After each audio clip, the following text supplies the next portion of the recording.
Unacademy. Let's crack it.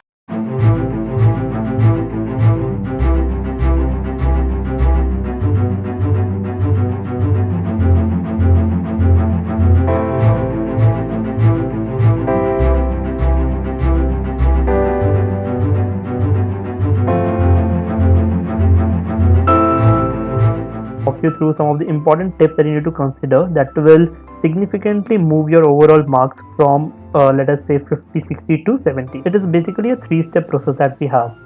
So the first and the most important thing is the right way to read when you're studying. The second thing is around think, and the third thing is around writing, right? So let us take reading for example. So when I say that there has to be a right way of reading the audit as a subject, so I'm trying to imply that you should always know that what is it that you're reading. So a lot of time it happens that we keep on reading, let us say we are reading a particular standard of auditing, and there will be a lot of places where you'll just go on reading a lot of things, but you won't even know what is it exactly that you're trying to read. And asking yourself again and again, what is the topic that I'm reading currently, that will help you to bifurcate between the various topics that are there in this particular subject. So I'll give an simple example of it. So we need to understand when we are reading or when we are studying that questions around objectives of a particular thing. So these are all different things, but a lot of time the mistake that we do is we consider all of these terms to be same as each other. So whenever we see a question around objectives of ABC, or let us say requirements of ABC or factors affecting ABC, our answer remains the same in all these cases, and that is the biggest mistake that we do. So, and that is basically because we do not read about these terms, but an entire focus is on the ABC concept that is being asked.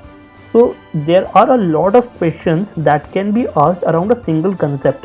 So for a particular concept, there may be question around its objectives, there may be question around its requirements, there may be questions around the nature of that particular thing, about the components of that particular thing, the process around that thing. So the most important thing when you're reading your examination paper or when you're studying for when you're preparing and you're studying is to focus on these words as to what is it that you're actually reading about and what is it that the actual question is asking you to. So there are a lot of instances when, let us say, the question is asked you to state the factors affecting a particular thing, but you have actually written the objectives of that particular thing or the nature of that particular thing. So in that case you tend to lose entire 4 marks of that particular question because you have not able to get the gist of the question itself correct. So it's very, very important to understand that all of these things are different from each other, and it is very important to read the word before the actual concept that is being asked. So if you are asking a particular concept, then before that what is being asked around that concept, that also has to be read with utmost care. Okay. Now the second part around the 3-step process is around thinking. So once you have read the question, once you have read the concept and you know the difference between all of these terms, the second thing and the most important thing is to give some amount of thinking before you are actually started to write your answer. So this will really help you to save a lot of time in the examination. So the most important piece of tip over here is that the first 15 minutes of your reading time, they have to be utilized very wisely. Do not make the mistake of reaching to the examination hall late or skipping those 15 minutes of reading time as not being essential, and do not waste that time. Use that very, very wisely to get an overall structure and start thinking about the answers that you want to write in the next 3 hours, so that in the next 3 hours you don't have to spend a lot of time in thinking and formulating answers, but rather you can capitalize on merely writing the answers and presenting them in a manner that will help you fetch good marks. So use that 15 minutes of reading time wisely. And the second thing is, before you are starting to write any particular question, just take 2 to 3 seconds of time and structure it. So why structuring a particular thing is so important is that a lot of time it happens that we'll notice that in a 3 to 4 marks question, like there's a standard 4 marks question that we get. So a lot of time it happens that in the 4 marks question, the mistake that we do is that we write 2 or 3 pages without knowing the direction that we are going into. So in order to avoid that, it is very, very important to take 2 seconds of your time and structure how exactly are you going to write your answer and then write on it. So that is again an important piece of advice. Now the third and the most important thing which is there in order to score good in auditing examination is to write to make it right. Now what I mean is that while you're writing an examination, while you're writing your audit examination, it is very important to use the right vocabulary. Now by vocabulary I do not mean English vocabulary, so it is okay if you make some basic English grammatical errors, that is acceptable.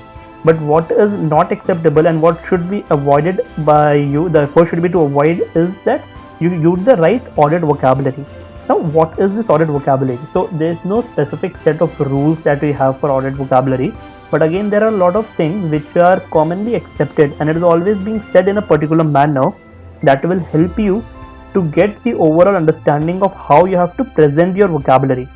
So I'll give you a small example. So this is a list that I prepared while I was preparing for my examination, and it gives me a base as to what is the right kind of terminology that I have to use with each of these terms. So I'll read it out to you for instance. So first thing is financial statements. Now if I have somebody who is saying that the company is responsible for preparation and presentation of financial statements, now that is using the right vocabulary. Alternatively, from a meaning point of view, you can always say that it is good to make financial statements, it is good to write financial statements, even though that may sound correct, but again it is not the most appropriate audit vocabulary of the whole thing.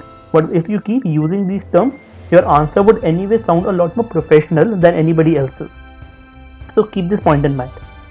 Now the next thing is around a basic presentation criteria as to how do you actually have to present your answers. So there are two samples that I have over here. One is the correct one, the other is the wrong one. So as you can see, it is very easy to understand that while you're writing a particular answer, just be as clear as you can, because again we all know that there is a given time frame within which your answer sheet has to be evaluated. So the easier you make it for the evaluator to evaluate, the better it is. Right, so if there are two parts to a particular question, it's always better to highlight part A, part B and write things in a point form or a bulleted form. So do not give numbers 1, 2, 3 over here. Simply use a line bullet or a dot bullet. That will serve your purpose, because additional numbering would cause further more confusion. So try to avoid that. And a wrong approach would be to write a big paragraph wherein second part is covered somewhere at the front, the first part is covered in the last. So even though you have given exactly the same content in both of these examples, but again the overall impact that you will have will be different. If I get a sheet like this and I don't have a lot of time to evaluate them, I may move on by giving 2 marks to this answer and 4 marks to this answer, right?